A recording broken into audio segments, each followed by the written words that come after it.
Magandang araw mga kapitbahay. Welcome to another episode of Mrs. Galang's Kitchen. Bataan, Bulacan, Pampanga, and Tarlac. Mrs. G, anong ipapakita natin sa kanila today? Suman. Suman? Yes. Yung pinangarap kong magawa, magbuhat pa nung una akong gumawa na napalpak. So Suman. ngayon, finally, gagawa ako ng suman sa lihiya or suman sa bulagta sa Kapampangan. Interesting, no? Kasi this is one of the delicacies na siguro we tend to take for granted kasi readily available, no? Kahit saan makakabili ka, madali. Pero pag pinag-isipan mo, when you think about it, paano ba gawin? Bigla kang, o nga no, paano nga ba gawin? Yun ang nangyari kay Mrs. G. And we will show you how sa amin pong pagbabalik.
Magandang araw po mga kapitbahay.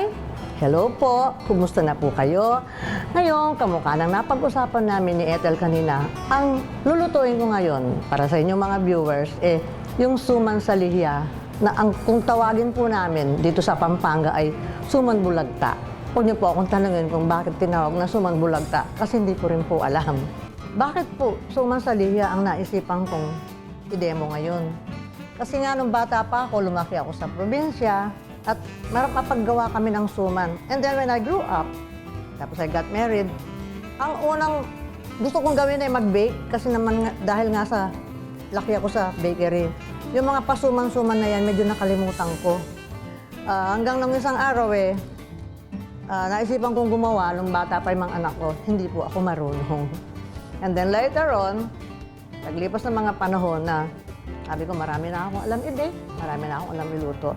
Subukan ko uling gumawa ng suman. So, eto na po ngayon, ang version ni Mrs. Galang ng suman sa lihiya or suman bulagta. First step po, of course, you have to buy good quality malagkit rice.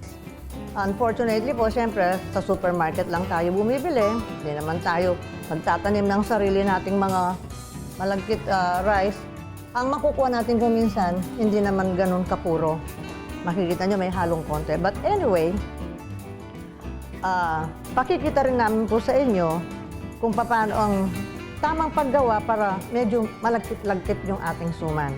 Now, this rice, binili po lang sa supermarket yan at hopefully maganda naman ang itsura. And then yung water, this is just plain water, galing po sa gripo. And of course, ang pampakunat natin dito yung lihiya. Lihiya po is galing sa, sabi ng mga matatanda, sabi ng asawa ko, nung ambiyanan ko daw yung abo, tapos lalagyan niya lang ng tubig, tapos papatutuluin yun, papatak-patak yun ang gagamitin niya pag gumagawa siya ng suman sa lihiya. So, of course, I will have to add a little salt dahil po walang asukal yung suman natin para magkaroon naman ng konting lasa. Konting asin lang, pero hindi naman po yung masyadong marami kasi meron pong suman na maalat talaga. Ito po, parang kumare lang, neutral ang taste niya para pagka lalagyan mo na ng topping, doon mo malalasahan ang lasa ng suman sa lihiya kasama yung topping. We're going to mix the salt and then the lye water dito po sa ating tubig. After that, pag nalusaw na po yung asin, ilalagay lang po natin itong ating bigas. Binabad po namin ito overnight. Meanwhile, after soaking the rice, malagkit rice, overnight, ibubuhos po natin ngayon ito dito sa strainer. I-drain ko para maalis yung lye water, yung lye, yung water, at saka yung pinagbabaran. Mapapansin nyo po, nag-iba na ang kulay ng malagkit rice, medyo yellowish siya.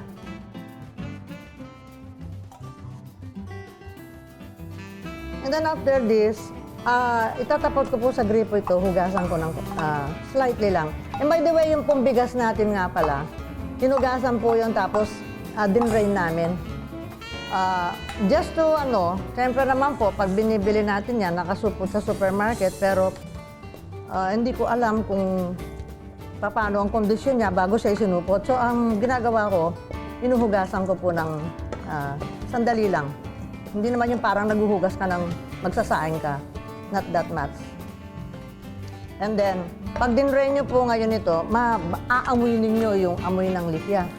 Kaya nga sabi ko sa inyo, I will have to wash this slightly. Dahil by this time po, na magana yung ating bigas, yung malagkit rice natin, yung pong lasa nandiyan na rin sa bigas. So, bawasan na lang natin yung naaamoy kong yan, na amoy lihiya. So, I'm going to have to put this in a strainer, like what I'm doing now. Pagkatapos, tatapat ko lang po ito sa gripo. Igaganyan-ganyan ko lang.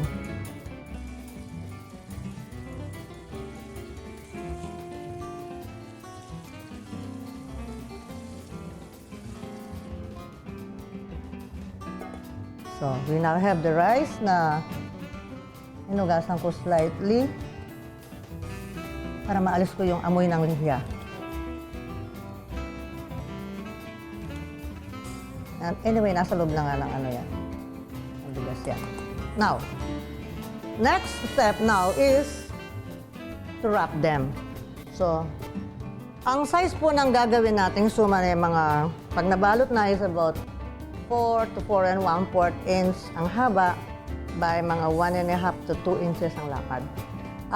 Kaya ko po sinasabi ang size kasi yung dahon ko dito is 8 by 7. 8 po ang lapad, 7 inches. Kasi po kailangan hindi masyadong malaki yung dahon nor hindi masyadong maliit.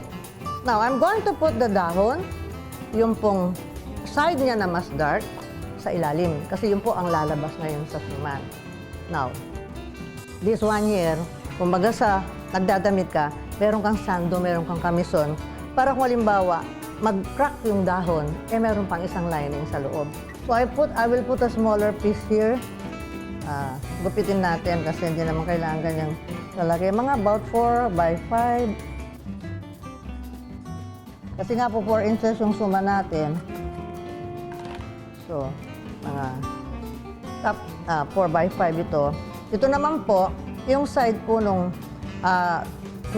dahon, yung harap niya, yun ang nakaharap nasa ibabaw. So, dilabas na itong nasa labas, ito po yung harap niya nakabaliktad ngayon, tapos ito ngayon, right side up. So, bali, right side down, yung malaki, right side up, yung maliit. Now, I'm going to measure this by 1/4 cup.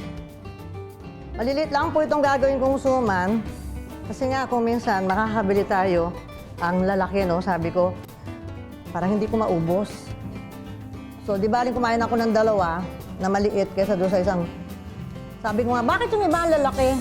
Para doon madaling matapos pag binalot nila.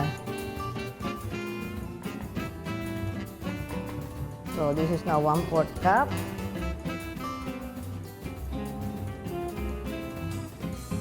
Tapos pagka nagbabalot po kayong ganyan, habang pag malapit na kayo matapos, magsalang na kayo ng kaldero nyo na may enough water to submerge para po yung nakalubog yung mga suman. Pero huwag nyo po munang umpisahan yung painitin yung tubig.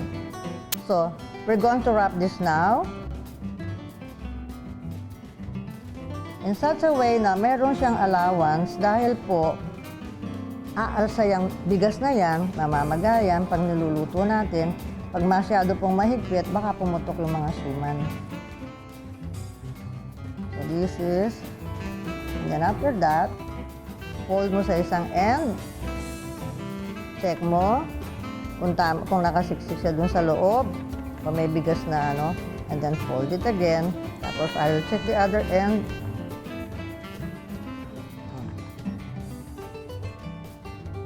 May ruler pa nga akong katabi pag gumagawa ako nito eh. Where's my ruler? Kasi gusto ko, nakasukat talaga. Because this is how I practice how to make them. Ay, ito po. Ito yung ruler. So I'm going to measure. So this is about 4 by almost 2. Okay, tama po yan. So you have to make them halos magkakahawi po ang laki. Kasi you'll be tying them, tatalian natin sila ng by pair. Alam ko po marami sa inyo marunong nang gumawa nito. Kaso na-challenge po si Mrs. Galang. Nung bata pa nga ako na nag-try akong gumawa, hilaw po sa gitna at hindi ko alam anong nangyari. So pinanghako ko sa sarili ko, na darating ang araw, matututo akong gumawa ng suman sa liya or suman bulagta. Ang babaw ko, no? Ganun talaga. Pag nagsawa ka na ng, I have been baking for 35 years, teaching pala, and baking for longer than that, of course. So sabi ko, ito naman nga kayang mga native natin kanilang harapin kong gawin. By the way, po mga dahon na ito, hinuhugasan po namin, tapos, yung iba, inaano nila sa apoy. But pag marami na ka nang ginagawang ganyan, what I do is, I boil water, tapos nakarolyo yan, isosok ko siyang ganun sa tubig, tapos after a while, babalik na rin ko. And then after a while, ida-dry ko na. Kasi po, ang tagal po ng isa-isa mong gaganyanin sa apoy. Yung iba naman, mina-microwave. Pero, at uhugasan pa rin nila. So, I take another one.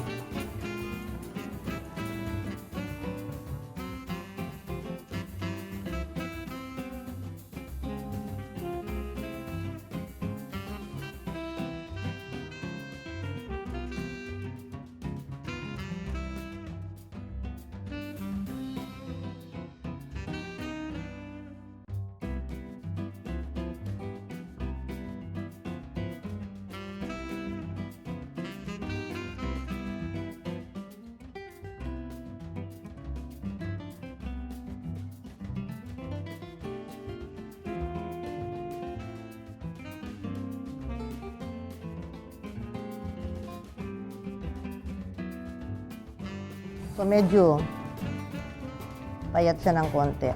I'll make it ano.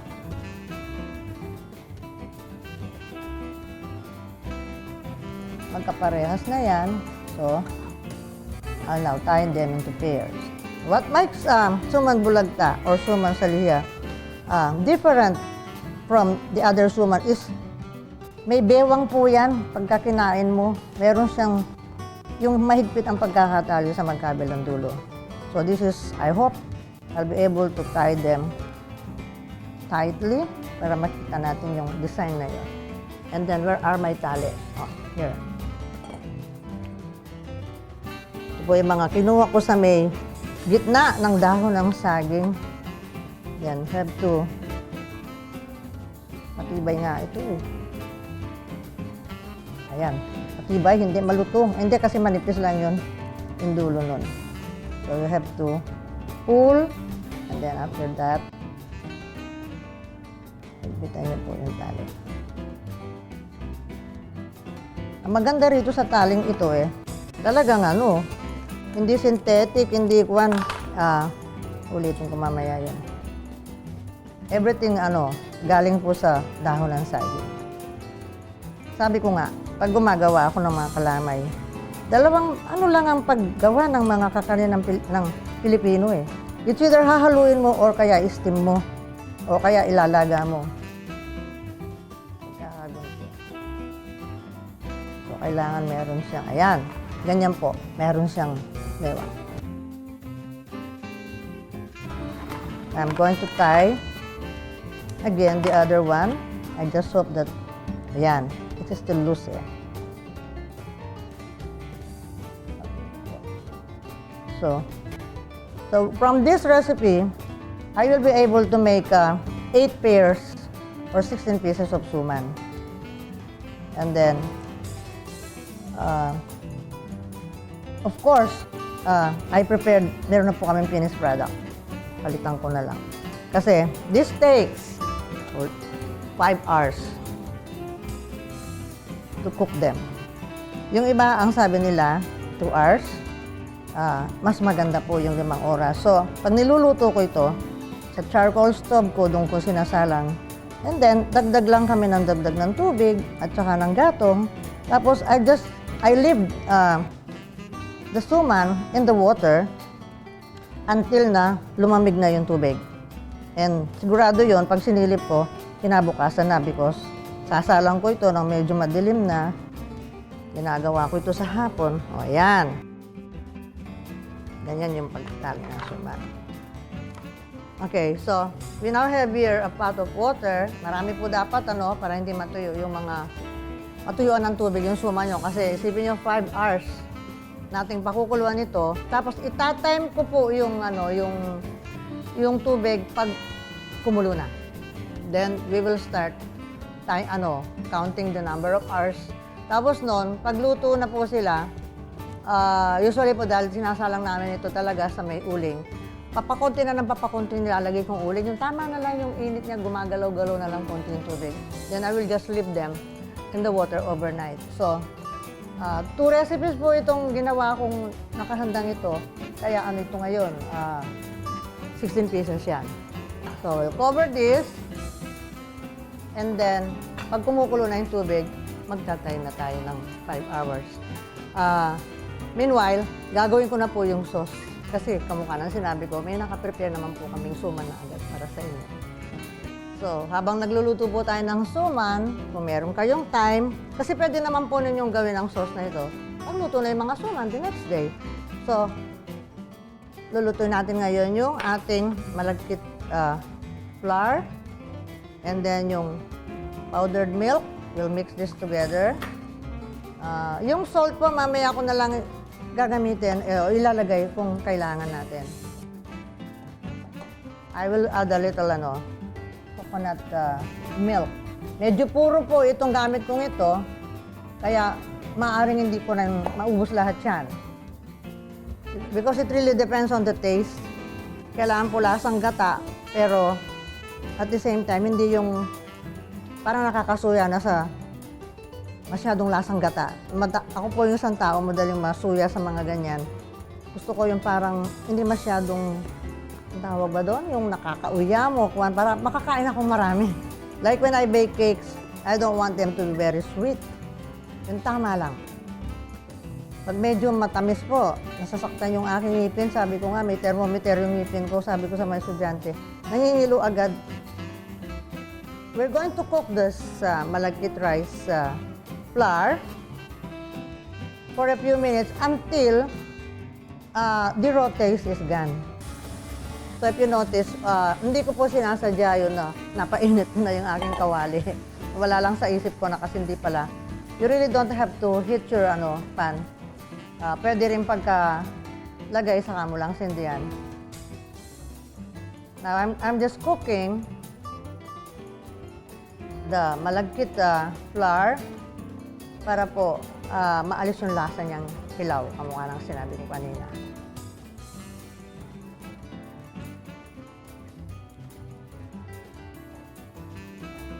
Itong purong coconut milk, coconut cream po ito, magiging latik na po ito kung wala na akong ibang ilalagay. Kaya lang, medyo gusto ko parang meron siyang sauce.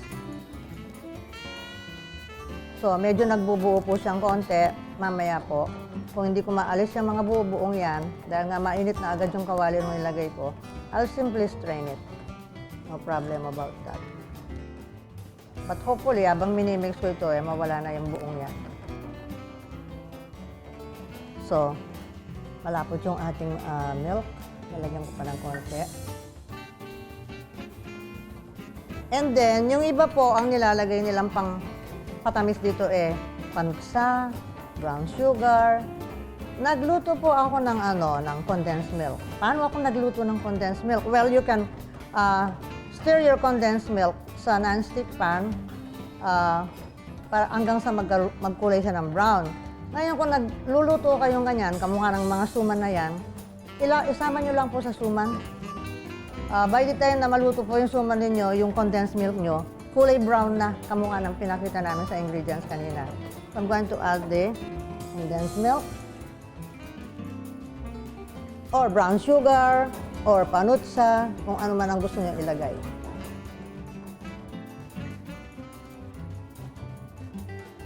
And then I will try to remove this buo-buo na ito. Gagamit na tayo ng wire whisk.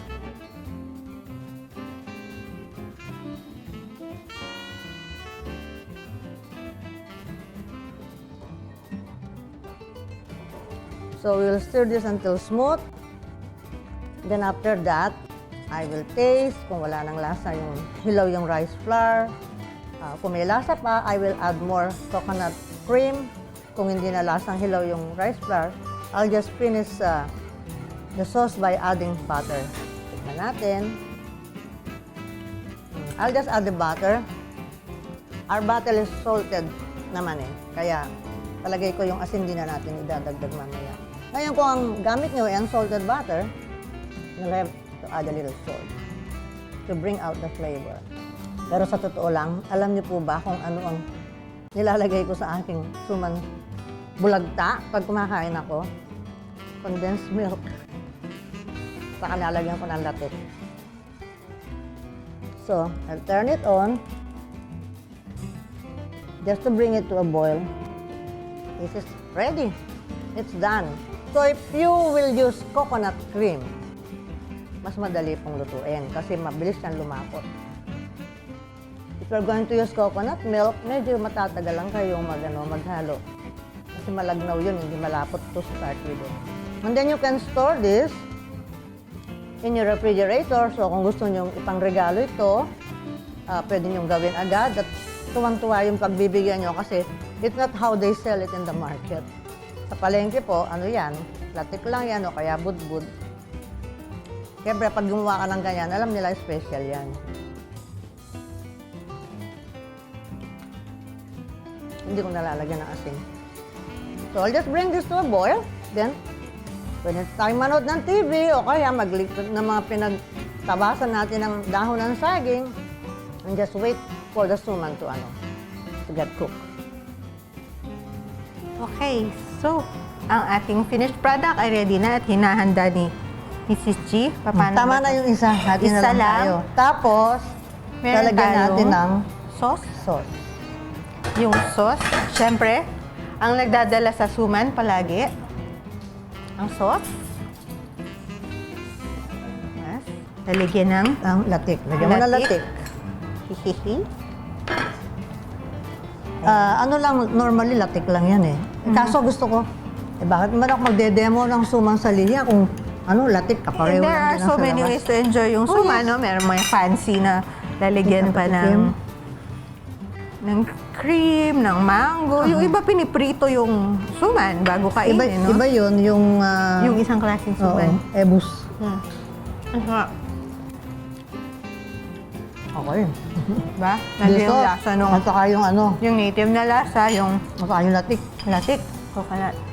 But there's another way to eat your suman. Ito yung kinalakihan kong paraan, no? Paano?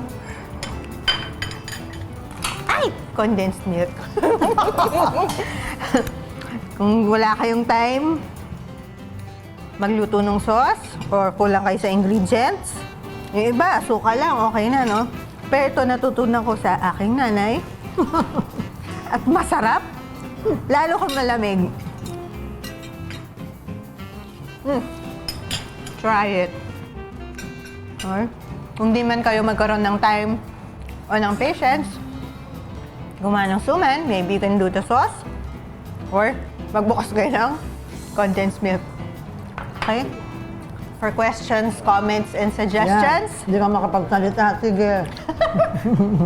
Sarap send us a message sa aming Facebook page, www.facebook.com/Mrs. Galang's Kitchen. Sana po nagustuhan ninyo ang aming episode for today.